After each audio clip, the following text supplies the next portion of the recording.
Start. Bharat के नक्शे को देखते हुए हमें एक विशिष्ट लक्षण नजर आता है। इसमें बड़े छोटे आकार के अनेक बिंदु नजर आते हैं जो हमारे महानगर, शहर और कस्बे हैं। ये शहरी मंदाकिनियों जैसे नजर आते हैं। इनमें विभिन्न स्थान परस्पर स्वाभाविक रूप से जुड़े हैं और उनके बीच आना जाना आसान है।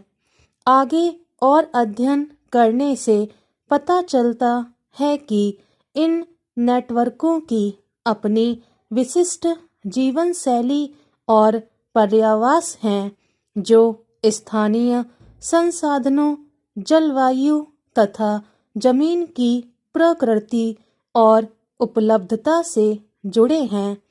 इस प्रकार के विकास का विस्तार और इनके संपर्क बिंदु जैविक वृद्धि जैसे प्रतीत होते हैं, जिसमें जैविक वृद्धि जैसी ही अनुकूलन, उत्प्रेरण और एक चरम स्थिति तक पहुंचकर थम जाने की प्रवृत्तियां होती हैं जो समाज के टिकाऊ और संरक्षित रहने के लिए आवश्यक हैं।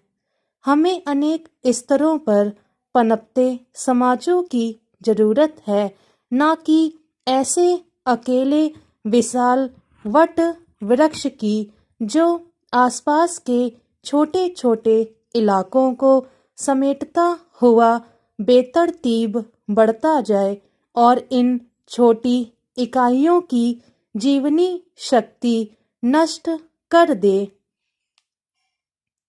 आजकल भारतीय नगरों, कस्बों के टिकाऊ विकास की लेकर बड़ी चर्चा है, लेकिन हमें इस धारणा को ठीक से समझना होगा और कि टिकाऊ विकास से जुड़ी अन्य बातें क्या हैं और संबंधित क्षेत्र और जीवन शैली पर बुरा प्रभाव डाले बिना कैसे यह लक्ष्य हासिल किया जा सकता है। मेरे लिए टिकाऊ होने का मतलब ऐसा दीर्घकालीन विकास है जो बहुत अधिक केंद्रीकृत न हो जाए।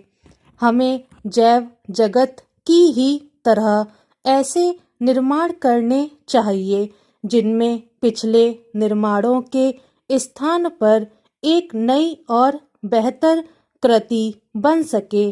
उदाहरण के लिए कोई मनुष्य हो, हाथी हो या चींटी हो, वह अपने सामान्य आकार से ज्यादा विशाल नहीं होते। अगर किसी प्राणी का आकार असामान्य रूप से बढ़ जाए तो वह बाहरी दबावों अथवा शरीर की आंतरिक गड़बड़ियों की वजह से नष्ट हो जाएगा। जुरासिक काल के विशाल डायनासोरों का इसी तरह अंत हुआ होगा।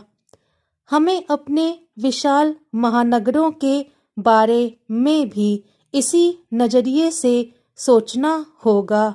हम उनकी मूलभूत सुविधाओं का विस्तार कर उनकी कार्यप्रणाली को सुधार सकते हैं, लेकिन जरूरी नहीं कि ऐसा करने से उनका जीवन स्तर भी सुधर जाए।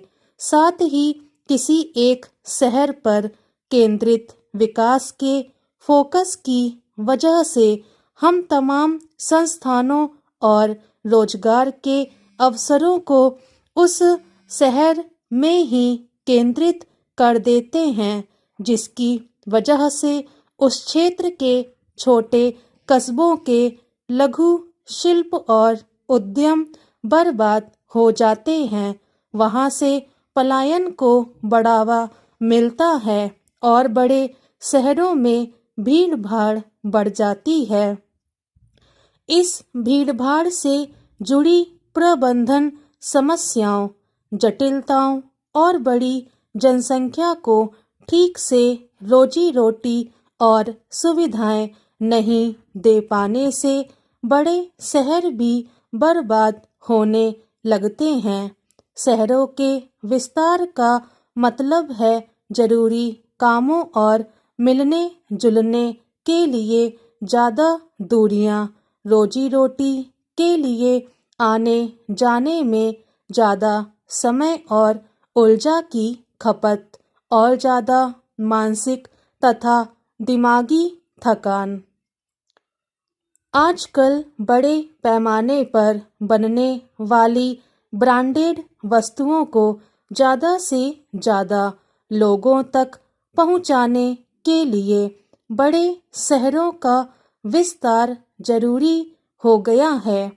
इसके लिए निरंतर विशाल होते केंद्रों, औद्योगिक परिसरों, परिवहन सुविधाओं के बढ़ते नेटवर्क, शहरों की खास जमीनों पर बहुमंजिला इमारतों, विशाल बैंकिंग प्रणालियों और बड़ी ब्याज दरों की जरूरत होती है। इसी के परिणाम स्वरूप हमारे दिल्ली, कोलकाता, मुंबई और बंगलुरु जैसे महानगर लगातार फैलते हुए अनेक समस्याओं से जूझ रहे हैं।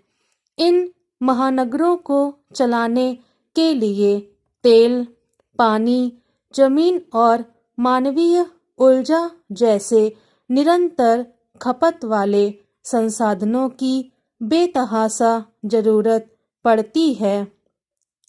दूसरी ओर इन शहरों में जीवन की गुणवत्ता निरंतर घटती जा रही है। इस तरह हम छोटा ही सुंदर है की बजाय बड़ा बेहतर है का मंत्र अपनाने लगे हैं और इस राह को अपनाने के लिए जरूरी फंडिंग तथा सहमति के लिए पश्चिम देशों की ओर रुख करने लगे हैं। भारत के नक्शे को देखते हुए हमें एक विशिष्ट लक्षण नजर आता है। स्टॉप।